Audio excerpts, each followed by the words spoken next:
Okay, I'm Patrick Quinn, Patrick, Quinn. I'm the Dean of Wilkinson College of Humanities and Social Sciences, but also Professor of English Literature. I arrived in Chapman in July 2009, so 18 months approximately. Right. I was hired as the Dean of Wilkinson. I had spent 3 years previous to coming to Chapman at the University of Mississippi, and I think the culture there encouraged me that I had to find a job in a more salubrious place. And Chapman appealed to me when I saw the ad because it seemed to me to be the kind of place where innovation could take place. It was a university on the move. It gave me many opportunities to come in with new and fresh ideas. And so it was kind of enticing to be thinking about what one could do at Chapman. So that, I think, was really the reasons why I came here. One is I was ready to leave where I was, and two, I was looking for a job with excitement and an opportunity to make a change. Wilkinson covered the social sciences and the humanities. And since I've been dean, we have regained the art department from the College of Performing Arts. They have returned to Wilkinson. And I think the idea is to build a much stronger humanities base as well as with social sciences. So I inherited a college that was, had undergone a great many changes in the previous 2 years, and since I've been here, we've brought art back into Wilkinson. We are currently working on an Asian Studies minor, which we would hope after a year of being a minor would turn into a major. So we're looking to the Asian continent for new courses. There's talk of a new European Studies minor. The president has recently arranged for a collaboration with the Anglo-American University in Prague, and Chapman is supposed to have a presence there of a campus sharing with Anglo-Americans. So with the new campus at Prague, we would be opening up an Asian Studies program to mirror that. But these are the early stages. We just found out about it in November. So we're just, basically trying to gather the troops and see what we can do. So those are really the two major projects underway at the moment. Most students who come to university now want to know what they're going to do at the end of their degree. So if you're going to study law, you're going to be a lawyer. If you're going to study business, you're probably going to be a business person. Whereas if you study the liberal arts, what are you going to be? And we'd like to think that we prepare you for everything. We prepare you for any career that's out there, that by learning the critical thinking skills or the knowledge base that you gather, that you could actually fit in anywhere. And I even would go as far as to say, is that the liberal arts prepare you for careers that don't even exist yet. Because in the next 20 years, who knows what kind of funny connections we're going to have in new careers.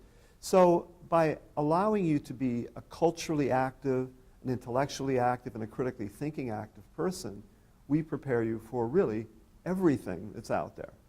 And so that's a hard sell because people don't like to jump into the unknown. So there's a sense of, I think, safety in majoring in something that you know what you're going to be at the end.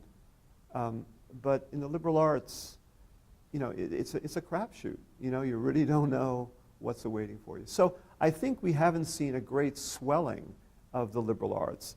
But I bet you in the next 5 to 10 years, when, again, careers are changing and people are changing jobs a lot, the value of the humanities and the liberal arts will rise again. I think Chapman prides itself on the fact that the students are mentored very carefully.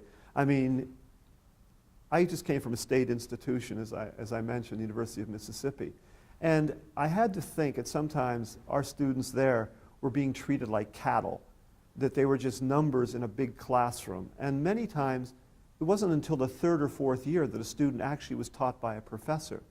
Then in many times they were taught by graduate students who were busy working on their own degrees and really couldn't give the kind of dedication that we give here at Chapman. So I would like to say the joy, or one of the joys of coming to Chapman has been able to see how our faculty and our students work really, really closely together. And I think it's something that, again, is underestimated when people are looking at universities. I think every one of our students knows the professors that they have taking classes with. They can talk to them. They can ask them questions. You know, it's still small enough that everybody should know by the end of their academic career, almost most of the professors in that department that they major in. And I think our professors are really dedicated to teaching, that they take it seriously, they like what they do, and I think that's not something that's true everywhere that I've seen. So I think one of the great achievements of Chapman is, despite the fact we've grown in the last 10 years, we still kept that kind of mentality of caring about our students, working with them, and even things like the Henley Lab, where students can work hand in hand with a professor on research projects. That's something that's pretty rare in universities. The Henley Lab, again, is one of, I think, Chapman's strengths. If a student is working on a research project, either from anywhere in the social sciences or humanities, or really across the university, but they tend to be mostly social scientists, the students take the project and work hand in hand with the lab director, and they work through the project, getting all the sorts of insights that the professors can give. I've been so impressed with the level of research that comes out of Chapman. And then working with the Henley Lab, there are opportunities to go to conferences with professors to show what you've found. And I've heard this rumor. I can't say it's true. I've only heard it, but I believe it. And that is, many times when our research projects are vetted nationally at certain contests, that people think that our students are graduate students because they've got such great insights into the nature of doing research.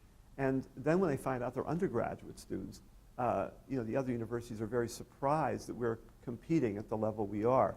And this is, if we can prepare our undergraduate students to do this kind of research, can you imagine when these kids really do get to graduate school, how well they're going to do? And I think that speaks highly of the kind of things that we're doing in the Henley Lab. And Dr. Ann Gordon, who runs the Henley Lab, needs to be commended for the kind of work she's doing. Chapman now has decided, and the president's initiative is that we must become a research university. In fact, I think the president said that in 5 years, he wants to be rated in what they call the Research 1 universities. Right now, as you no doubt know, we're rated 8th in the West in terms of an academic institution. But we don't want to be only a regional university. We want to be a national university. And the only way you can do that is to have a strong research agenda. And it's been my job in the last 18 months at Wilkinson is to promote as much research agenda work that we can. As a result, through sabbaticals, through course releases, through the hiring of young, very talented research students, we're trying to raise Chapman's reputation as a research university. And that is a clear priority at this university. So yes, there's been a lot more research. We're rewarding it. We're trying to support it financially. And we want to be ready in 5 years that when we jump into that national pool, that we're not going to be 271st out of 271 universities. We're going to be in the top 100. And the only way to do that is to make sure our faculty are publishing. At the same time, the miracle trying to hold together that teaching level as well. So it's a challenge for anybody who's trying to do this. But Chapman is in transition. It's moving away from a primarily teaching institution to a research institution. Wilkinson has really labeled itself as the international college. We believe that every student who is in the college should spend at least a summer session abroad and hopefully maybe a semester. That's one of the keys, because it seems to us at Wilkinson that the global studies message that the university sells is essential. It is essential to us at Wilkinson. And all our courses have an international dimension. It's pretty hard to think of a course we teach that doesn't involve some form of globalization. It's part of what we are at Wilkinson. It's really at the core of ethical values, of internationalization, and of interdisciplinarity. That's where we stand. In everything that we do, we try and be aware of all those three connections. We cover the spectrum of the humanities and social sciences. And I think that's where our strength is. And I think no university can rise to prominence with just one subject or one area. You need to have balance across the colleges. And I think Wilkinson is tremendously strong with its research potential, and we've never lost sight of the importance of good teaching.